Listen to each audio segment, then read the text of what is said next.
So the last place we left off in Matilda, we just learned a really important and shocking thing. We learned that the Trunchbull was actually Miss Honey's aunt. And the next two chapters are pretty short, but they tell a little bit of important information that you'll need to know for the really exciting chapter called The Third Miracle. So here it goes. This chapter is called The Names. "Miss Trunchbull!" Matilda cried, jumping about a foot in the air. "You mean she is your aunt? She brought you up?" "Yes," Miss Honey said. "No wonder you were terrified," Matilda cried. "The other day we saw her grab a girl by the pigtails and throw her over the playground fence." "You haven't seen anything," Miss Honey said. "After my father died when I was 5.5, she used to make me bathe myself all alone. And she came up and thought, and if she came up and thought I hadn't washed properly, she would push my head under the water and hold it there. But don't get me started on what she used to do. That won't help us at all." "No," Matilda said, "it won't." "We came here," Miss Honey said, "to talk about you, and I've been talking about nothing but myself the whole time. I feel like a fool. I am much more interested in just how much you can do with those amazing eyes of yours." "I can move things," Matilda said. "I know I can. I can push things over." "How would you like it," Miss Honey said, "if we made some very cautious experiments to see just how much you can move and push?" Quite surprisingly, Matilda said, "If you don't mind, Miss Honey, I think I would rather not. I want to go home now and think about all the things I've heard this afternoon." Miss Honey stood up at once. "Of course," she said. "I've kept you here far too long. Your mother will be starting to worry." "She never does that," Matilda said, smiling. "But I would like to go home now, please, if you don't mind."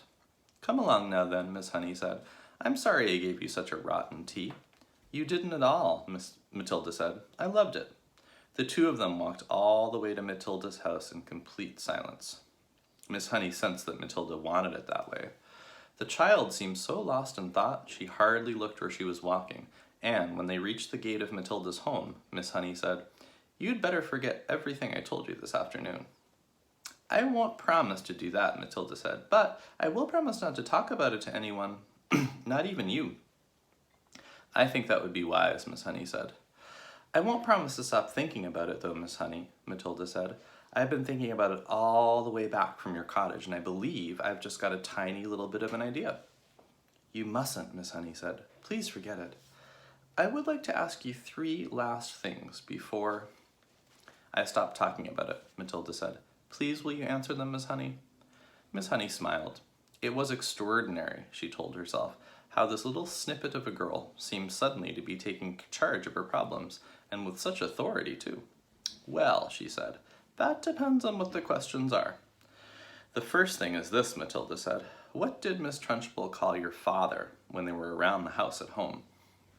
"I'm sure she called him Magnus," Miss Honey said. "That was his first name." "And what did your father call Miss Trunchbull?" "Her name is Agatha," Miss Honey said. "That's what he would have called her." "And lastly," Matilda said, "what did your father and Miss Trunchbull call you around the house?" "They called me Jenny," Miss Honey said. Matilda pondered these answers very carefully. "Let me make sure I've got them right," she said. "In the house at home, your father was Magnus, Miss Trunchbull was Agatha, and you were Jenny. Am I right?" "That is correct," Miss Honey said. "Thank you," Matilda said. "And now I won't mention the subject any more." Miss Honey wondered what on earth was going on in the mind of this child. "Don't do anything silly," she said. Matilda laughed and turned away, and ran up the path to her front door, calling out as she went, "Goodbye, Miss Honey. Thank you so much for the tea."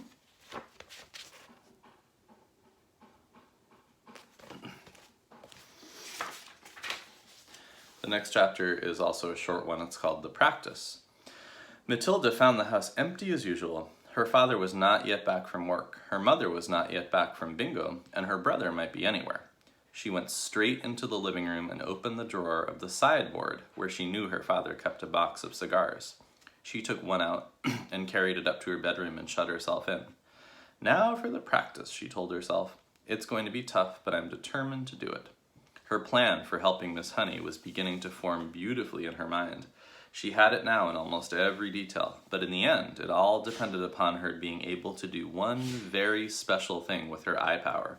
She knew she wouldn't manage it right away, but she felt fairly confident that with a great deal of practice and effort, she would succeed in the end. The cigar was essential. It was perhaps a bit thicker than she would have liked, but the weight was about right. It would be fine for practicing with. There was a small dressing table in Matilda's bedroom, with her hairbrush and comb on it, and 2 library books. She cleared these things to one side and laid the cigar down in the middle of the dressing table. Then she walked away and sat on the end of her bed. She was now about 10 feet from the cigar. She settled herself and began to concentrate, and very quickly this time she felt the electricity beginning to flow inside her head, gathering itself behind the eyes, and the eyes became hot, and millions of tiny invisible hands began pushing out like sparks toward the cigar. "Move," she whispered, and to her intense surprise, almost at once, the cigar, with its little red and gold paper hand around the middle, rolled away across the top of the dressing table and fell onto the carpet.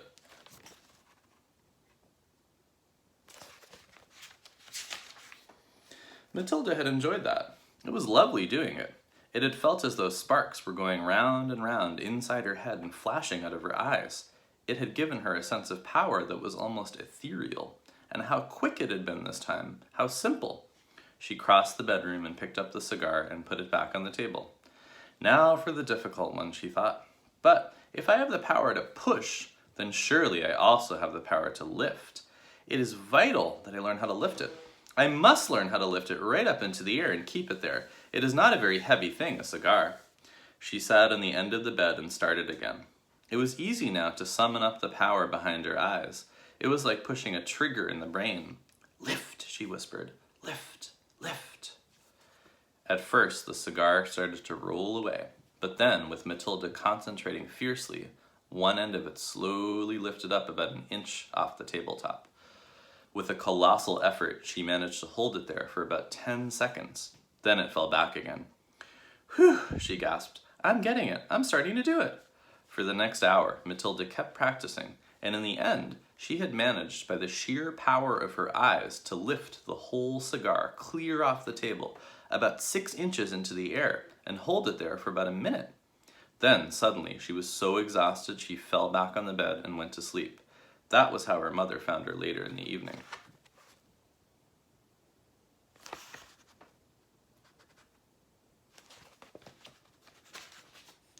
"What's the matter with you?" her mother said, waking her up. "Are you ill?" "Oh gosh," Matilda said, sitting up and looking around. "No, I'm all right. I was a bit tired, that's all." From then on, every day after school, Matilda shut herself in her room and practiced with the cigar. And soon it all began to come together in the most wonderful way. 6 days later, by the following Wednesday evening, she was able not only to lift the cigar up into the air, but also to move it around exactly as she wished. It was beautiful. "I can do it," she cried. "I can really do it. I can pick the cigar up just with my eye power and push it and pull it in the air any way I want." All she had to do now was put her great plan into action.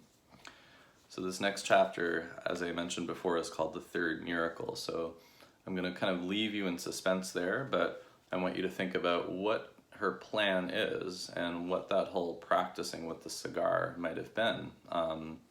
And we will learn all about it in this next chapter. All right, have a great weekend.